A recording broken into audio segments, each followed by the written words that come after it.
Hello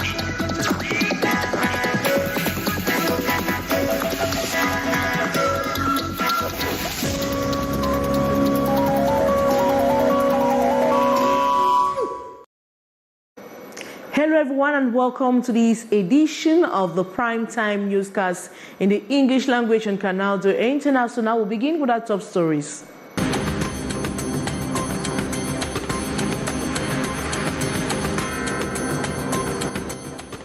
The search for more victims of the MBANKOLO-landslide incident in Yaoundé continues, with many corpses already retrieved by the rescue team of the firefighting brigade. The sad situation hasn't only taken lives but equally destroyed over 25 houses. In this edition, we have reactions of the population and also the Minister of Territorial Administration and that of Housing and Urban Development. The police in Douala are hunting for the killers of a money transfer agent who died at Denyepoto, a New Bell neighborhood, after she was stabbed many times with a knife. Days ago, the nursing mother was attacked at about 9 p.m. local time when her killers attempted to force her way into the iron-protected money transfer kiosk. To tell you more in this edition of Newscast. And teachers across the country have begun observing a nationwide strike today in schools. We visited some schools today to observe or evaluate the effectiveness of the protest by teachers.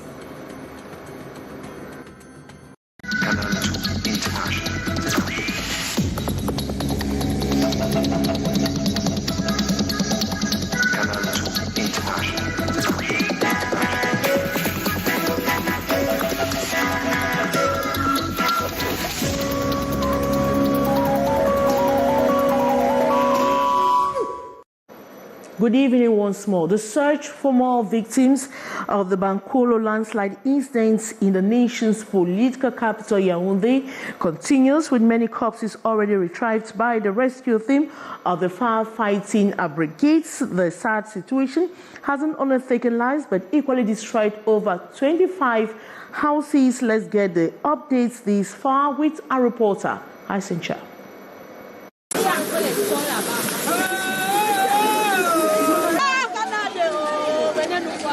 Tears have been flowing uncontrollably here at the MBANKOLO neighborhood in Yaoundé ever since the deadly landslide occurred last night, October 8, at about 7 p.m. A good number of houses brought down by the water after a heavy downpour.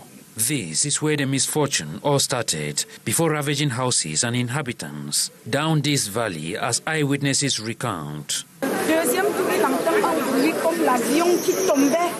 Derrière lui, il me dit que c'est l'arbre. Je crois que c'est les arbres-ci. Je lui dis que quel arbre qui tombe sur la maison. Parce que moi, étant dedans, j'entends comme c'est la maison qui est en train de se verser sur nous. It is a dam that was constructed since many years ago. And that dam accumulates so many as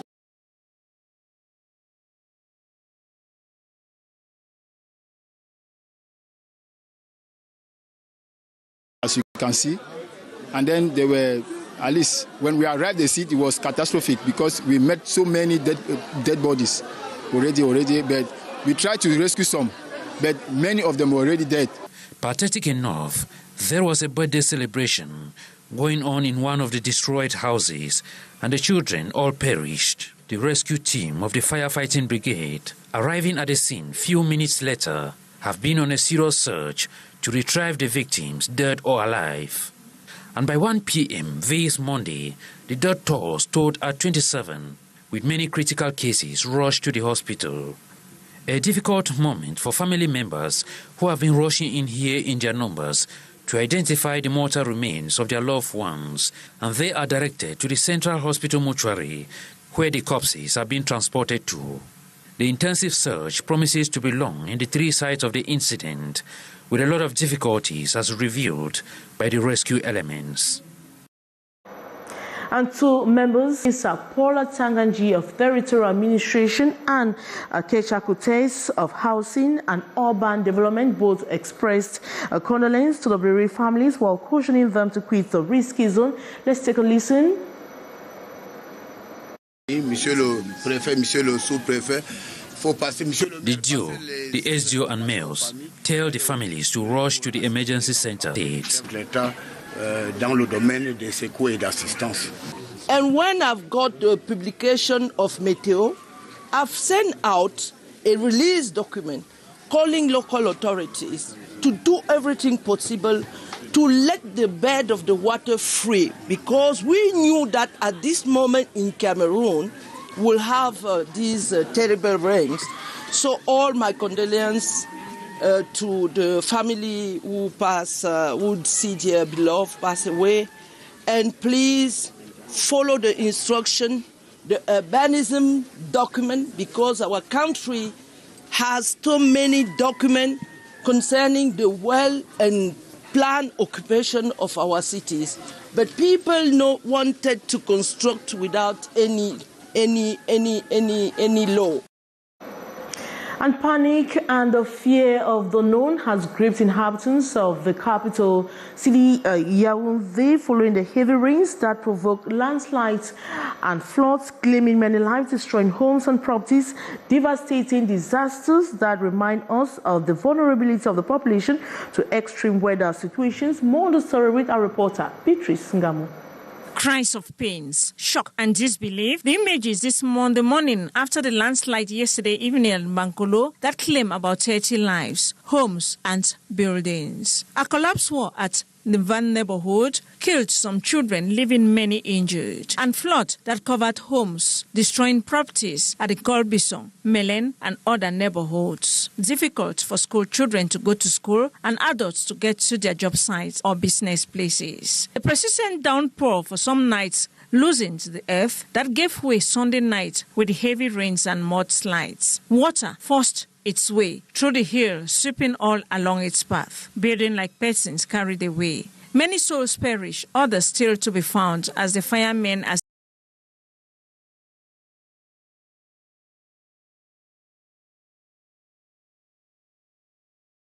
to extreme weather situations. As the rainy season continues, it is essential for the powers that be to prioritize the safety and well-being of concerned population and support those affected. Blames can be thrown here and there, like absence of good drainage system, blockage of water roads, anarchical buildings at risky, marshy, hilly areas, cheap land, and rush to build a home at all cost. This notwithstanding, it is crucial for the government, civil protection officials to invest in effective disaster preparedness and response measures to mitigate the impact of such disaster in the future. The toll, more than that of last November, where some 15 persons perished at the Damas neighborhood in Yaoundé, followed some months ago by the collapsed building in Douala and landslide in Limbe, southwest region. Issues of great concern.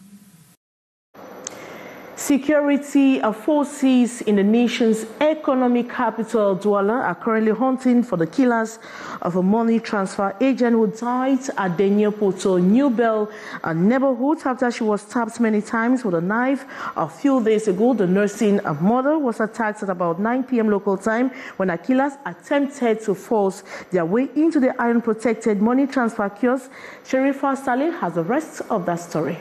Ça fait même pas une semaine, on a tué une femme ici dans un kiosque de Momo. Et c'était sur le kiosque pour fermer.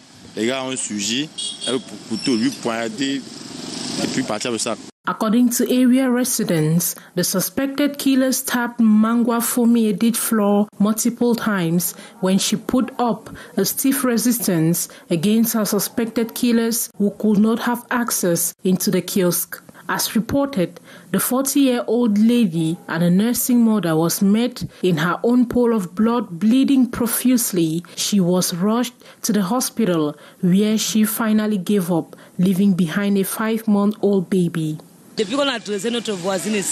Since our neighbor was stabbed, we have doubled our fears. There is insecurity in this neighborhood. We live in fear. During the day and at night, people are being attacked. All the shops here have already been visited. I was even visited here. Everything was taken. I had to start from scratch. Not far from the crime scene is Carrefour Casino, another area where insecurity is at its peak. The neighborhood is a walk away from the 2nd District Police Station and the Douala Prison. It is a no-go area at wee hours, reputed to harbor ardent criminals. Hardly a day goes by without news of 6 to 8 different forms of assault. At Carrefour Casino here, when you are passing by to get to your destination, you don't realize when you are being attacked. First of all, there is lack of street lights. The whole area is in the dark, so when someone is in front of you, you can't see them.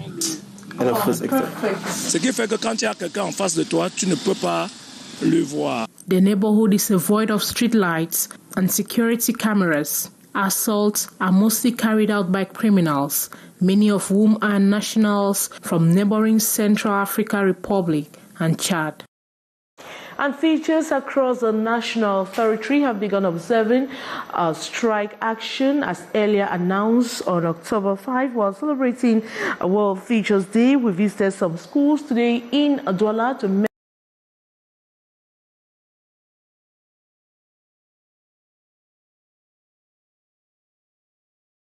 measure the effectiveness of a nationwide strike, earlier announced by teachers to begin this Monday. Access to schools like here at Government Bilingual High School in New Bell was impossible. At the gates were blocked by security guards who told us they are acting on instructions. No access to the private media, they told us. We moved to Lycée Jos. Here the principal told us the strike was effective, but for part-time teachers. We moved to the staff room. No teacher was willing to talk to us. They told us they are scared of being victimized with continuous threats from the authorities. One of the teachers reacts under anonymity. The OTS here, effectiveness, yes, to an extent, because there are some teachers who are for it and some are not. So it depends on the teachers. But we have seen instances where teachers respected the OTS. On campus, a few students are seen roaming around. In the classrooms, it's more noisier, a clear proof that teachers are not around. The teachers are on strike. The students confirmed. We've not had classes for more than 2 weeks now. Our teachers have been on strike.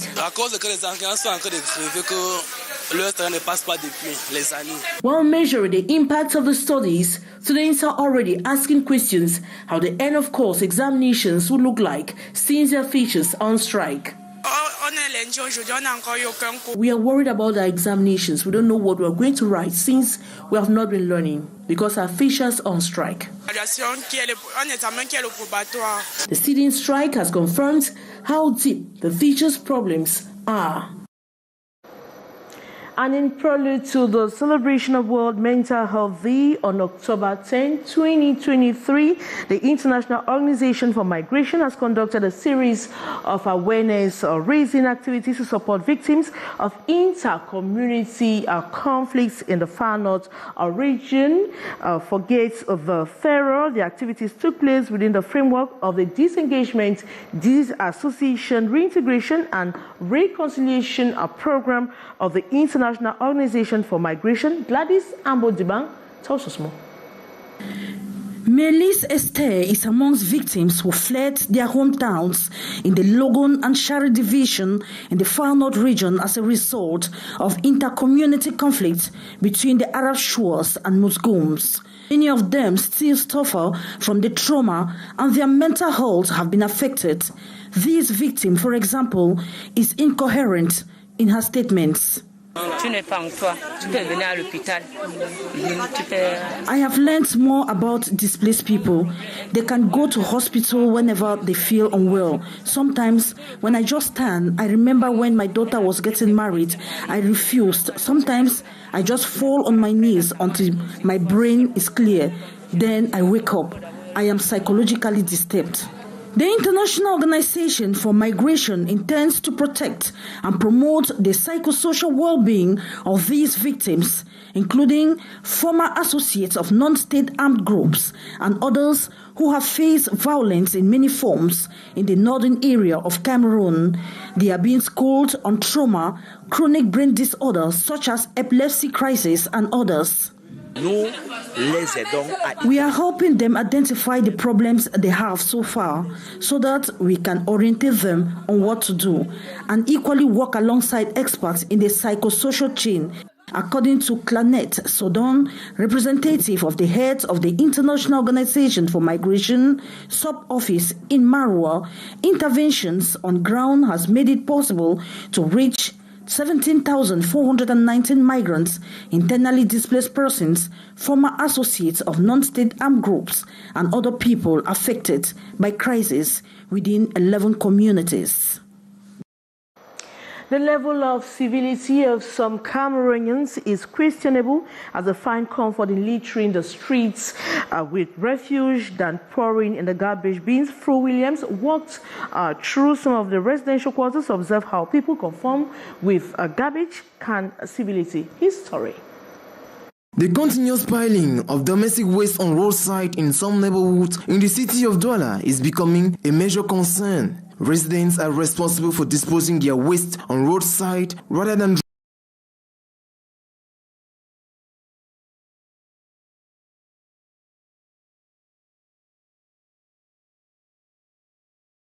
bad, but also drop mine on the same spot. What else can I do? We can't keep and eat the waste at home, so I prefer emptying my dustbins in the road as well. This has caused road blockage, and despite measures and sensitization, incivility is on the rise. When we decide that people shouldn't drop their waste here, they instead do it at night when others are sleeping. And it's been more than a year that this has been going on. While some people suggest the refuse be selected for other purposes, others say a security agent should be placed around the area to watch and sanction anyone who throws their waste by the roadside. If we could select our waste and then separate them with plastics and all that, I think there is a usable waste that we can use for manure and all that. But once everything is dumped like that, we cannot do anything with it. If the authorities could place someone by the waste deposit point to watch and make sure that no one drops the waste on the ground or road, it would be great, because no matter how hard we talk, everyone does not think the same. Some will still be stubborn and will throw their waste on the ground. Hence, everyone is called upon to be responsible and keep the city clean. That report by William Fru brings us to the end of this edition of the Primetime Newscast in the English language on Canal International. Thanks so much for watching. But coming up next is the brief with Lil Piejou. As for me, I will be back same time tomorrow. Good night.